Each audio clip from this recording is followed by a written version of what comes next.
दिल्ली से एक बड़ी रात भरी खबर सामने आई थी। अंतर्राष्ट्रीय बाजार में कच्चे तेल की कीमतें $100 प्रति बैरल के पार पहुंच गई हैं, लेकिन इसके बावजूद देश में पेट्रोल और डीजल की कीमतों में कोई बढ़ोतरी नहीं की गई।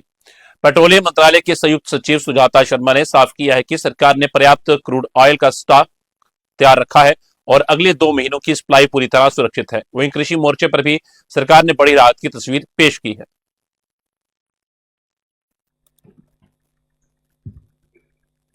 जैसा कि आप सभी जानते हैं कि हमारी क्रूड इन्वेंट्री सफिशिएंट है और भारत सरकार ने अगले 2 महीने के लिए सफिशिएंट क्रूड के लिए अरेंजमेंट किया हुआ है।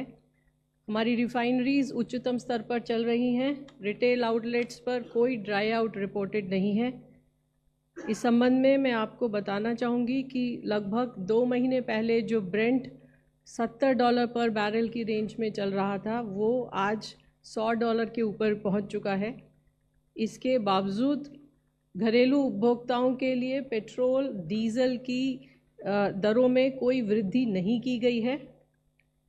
6 अप्रैल 2022 से पेट्रोल और डीजल का दाम नहीं बढ़ाया गया है और मार्च 2024 में पेट्रोल और डीजल का दाम ₹2 कम किया गया था, जो अभी भी बरकरार है। घरेलू उपभोक्ताओं को इंटरनेशनल जो वॉलीटिलिटी है प्राइसेस में, उससे बचाने के लिए आप जानते हैं भारत सरकार ने एक्साइज ड्यूटी को कम किया ताकि घरेलू उपभोक्ताओं को बचाया जा सके और प्राइस में कोई भी वृद्धि न हो। इस सब के बावजूद प्राइस वही मेंटेन है और इसके फलस्वरूप हमारी ऑयल मार्केटिंग कंपनीज़ को पेट्रोल और डीजल दोनों पर अंडर रिकवरी भी है। इसके साथ ही साथ आप जानते हैं कि घरेलू बाज़ार में एटीएफ और डीजल की उपलब्धता सुनिश्चित कराने के लिए भारत सरकार ने एक्सपोर्ट लेवी भी लगाई है। इसलिए मैं ये आप सभी के माध्यम से कहना चाहूँगी कि हमारे पास पर्याप्त पेट्रोल और डीजल की क्वांटिटीज़ उपलब्ध हैं और मैं सभी देशवासियों से विनम्र निवेदन करना चाहूँगी कि इसके चलते कृपया पैनिक बाइंग से बचें।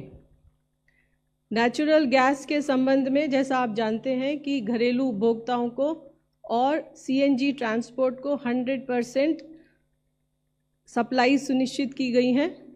इसके साथ ही भारत सरकार ने पीएनजी नेटवर्क को बढ़ाने के लिए कई महत्वपूर्ण कदम भी लिए हैं और इन सभी कदमों के चलते मार्च 1 महीने में लगभग 3,25,000 कनेक्शंस को गैस दी गई है, गैस सप्लाई चालू की गई है। इसके अलावा 2,85,000 नए कनेक्शंस दिए गए हैं और 3.5 लाख नए कंज्यूमर कनेक्शंस के लिए रजिस्टर हुए हैं।